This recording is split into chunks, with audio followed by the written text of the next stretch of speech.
Hello and welcome to another Overlord lore video, and today we are going to take a look at the new enemy of Overlord, and a draconic one at that. For today, we shall analyze the frost dragons of the Elysian Mountains. But before we are going to do so, let me thank my Patreons for supporting this channel, as well as all users of the YouTube thanks function who made one-time donations. Now with that said, let's start with the origin of the frost dragons, not in the New World or even in Yggdrasil online, but in real life. For a lot of Overlord's world, its beings, its settings and its magic system originally hails from Dungeons and Dragons. And so do frost dragons. In D&D, dragons fall into two categories, so-called metallic dragons, aka bronze, gold, silver, and even platinum dragons, are more or less always the good guys. They are good aligned, and normally aid the various beings in the New World to a great degree, if they can motivate themselves to actually do something every couple of decades. And they pray to Bahamut, the Platinum Dragon Lord and god of their kind. And then there are the chromatic dragons. Dragons defined by their alignment to evil and their colors. So red dragons were basically the classical tyrannical dragons that knights tried to slay in order to protect their village from danger and fire and death. Imagine smoke in a more reddish color, if you will. And the ice dragons were part of the order, but they were also seen as weaker, if not the weakest of the entirety of the chromatic dragons. And the so-called white dragons were likely the inspiration for the frost dragons of Overlord. So Overlord isn't up against the strongest of the dragons right away, but with the introductions of the dragons in the novels, and in the anime in particular, it is basically a preparation for a far greater escalation of the underlying conflict. But let's get back to the topic at hand. Frost dragons, much like ice dragons or white dragons, are comparably weak when pitted against the other dragons of their own kind. And they tend to be more aligned to evil than good, although this is much more fluent in the world of Overlord. But against most other beings of the New World in Overlord, they would absolutely dominate any fight. First and foremost, ever since the introduction of tier magic into the New World, frost dragons almost naturally learn magic spells without having to put in real effort into actually doing so. For dragons are naturally magical, and therefore they have a huge advantage in any battle right away. And even their bones retain this sort of magical properties, since one of the treasures of the lizard men is, or rather was, white dragon bone, a magic armor made of, you guessed it, frost dragon bones. But aside from their innate magical abilities and the ease with which they learn new spells, their magic also has its limitations. For example, even the strongest known frost dragon only unlocked the 3rd tier of magic, something that, for example, Archer, who was much weaker by comparison, also could do and cast. And the magic affinity of dragons is also something that has to do with tier magic being brought and introduced into the New World 600 years ago, for normally all dragons would learn wild magic instead. And for frost dragons, magic oftentimes amounts to an afterthought, for their main strength is in their powerful bodies.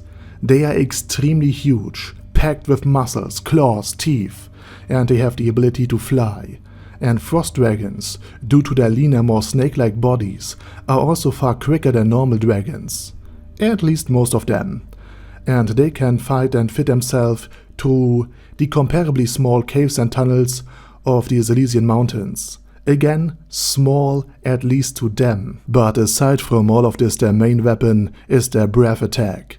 And frost dragon's breath is a freezing blizzard, able to turn entire hordes of enemies into pretty ice sculptures. It is enormously powerful and gives them a second option for ranged attack, aside from their magic abilities. In terms of defense, even the weakest frost dragons have a natural armor. Their scales will only grow harder and more protective as they age, giving them more and more defense. And of course, dragons, due to their huge bodies, have an enormous amount of HP. So basically these creatures are capable of flight, acceptable magic casters who easily learn new spells.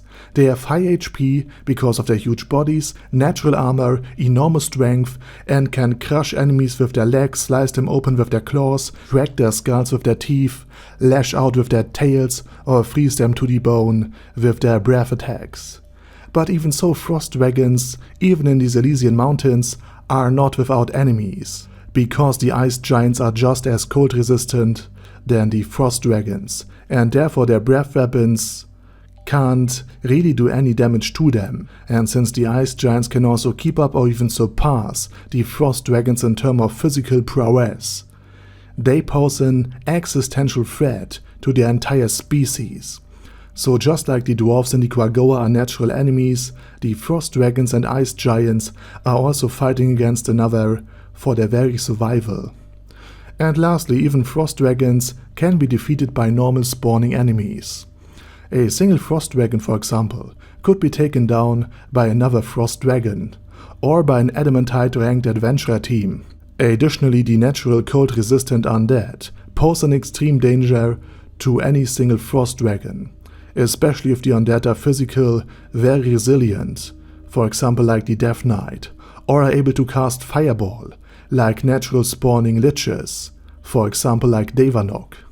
For fire is their one great weakness, something that can easily overcome them if employed by a peer or near peer enemy. So I hope you now have a much clearer picture against what Einzulgon is up specifically. And with that said, I say thank you very much for watching, and special thanks to Bad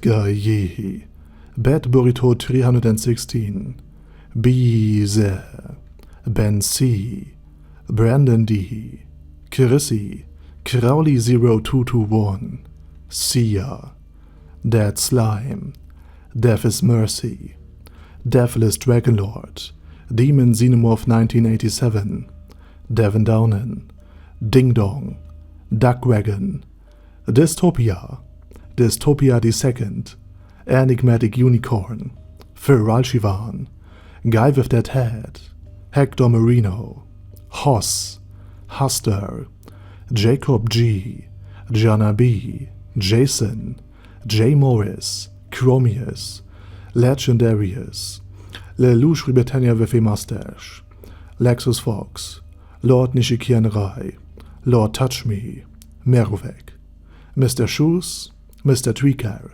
Michael R, Michael Y, Normal Toad, O'Kill, Overlord General Gasper, Paddy Pantum, Personage, Primus 11, Cune Carecos P, Shergox's Daddy, Shadow Lightning Wolf, Shrine Keeper, Super Tier Magic Batista Bomb, Staris, Ted, Texas Deer, The Orc Warboss, Rocket Smasher, T.E. Wang, Vash Hawkeye, Vegito 27, Venture Fanatic, Wilhelm, and Zonagon. Thanks guys.